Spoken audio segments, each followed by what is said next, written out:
En combinant toutes ces lumières invisibles, l'infrarouge, le millimétrique, la radio, on peut aller encore plus loin.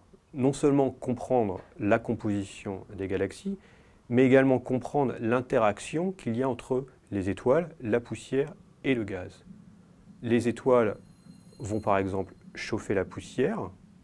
Les étoiles vont également, par leur rayonnement ultraviolet, irradier le gaz. Et donc on va avoir tout ce cycle d'interaction qui existe entre les étoiles et la matière interstellaire donnant naissance aux étoiles, les étoiles irradiant ou chauffant la matière interstellaire. Le taux de formation d'étoiles dans les galaxies a varié au cours du temps. Dans notre galaxie, on forme l'équivalent de 3 soleils par an. On parle de 3 masses solaires par an. Si on regarde en arrière, si on regarde des galaxies il y a 12 milliards d'années, donc la lumière qui nous parvient aujourd'hui a mis 12 milliards d'années à nous parvenir, ce qui signifie qu'on a une image de ces galaxies, du taux de formation de ces galaxies il y a 12 milliards d'années.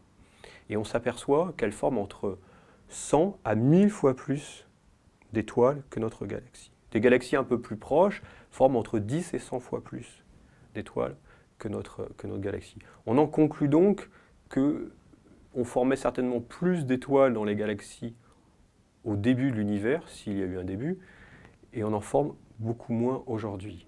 Les étoiles naissent dans des grands réservoirs de matière interstellaire qu'on appelle des nuages moléculaires. Alors, des nuages moléculaires, on en trouve beaucoup dans notre galaxie, dans les galaxies autres, les galaxies proches ou lointaines. Ce qui est intéressant avec Herschel, c'est que Herschel, pour la première fois, a permis vraiment de voir ce qu'il y avait à l'intérieur de ces nuages. Du fait de la poussière interstellaire, ces nuages sont totalement opaques à la lumière visible. Donc on ne pouvait pas les voir avec d'autres télescopes comme Hubble. On voyait la face extérieure. On ne voyait pas ce qu'il y avait à l'intérieur. Et grâce à Herschel, on voit enfin qu'à l'intérieur de ces grands nuages moléculaires, il y a tout un réseau de filaments, une sorte de matrice de filaments, et que ces filaments de matière interstellaire sont les zones privilégiées de formation d'étoiles. Avec Herschel, on peut également analyser le rôle des étoiles massives et leur impact sur les nuages moléculaires. Alors dans les nuages moléculaires, on forme des petites étoiles, plus petites que le Soleil, beaucoup de soleils, et également ce qu'on appelle des étoiles massives, c'est-à-dire des étoiles qui ont une masse de plus de 8 fois la masse du Soleil. Elles sont ultra minoritaires, mais elles sont les plus brillantes, elles émettent énormément d'ultraviolet, et cet ultraviolet va impacter directement le gaz du nuage moléculaire. On appelle ça un phénomène d'ionisation, c'est-à-dire qu'il va arracher un électron à l'hydrogène. Cela va conduire à une augmentation de la pression, et tout autour de ces étoiles massives, de ces jeunes étoiles massives, va se former une bulle de gaz très très chaud, 10 000 degrés, qui va se dilater et qui est précédée par une onde de choc. Et ce qui est très intéressant, c'est que cette onde de choc va à la fois transformer l'environnement, elle va le sculpter, créer des formes de piliers, ce qu'on appelle des clumps, c'est-à-dire des zones un peu plus compressées, et elle va peut-être également induire, déclencher la formation d'une seconde génération d'étoiles.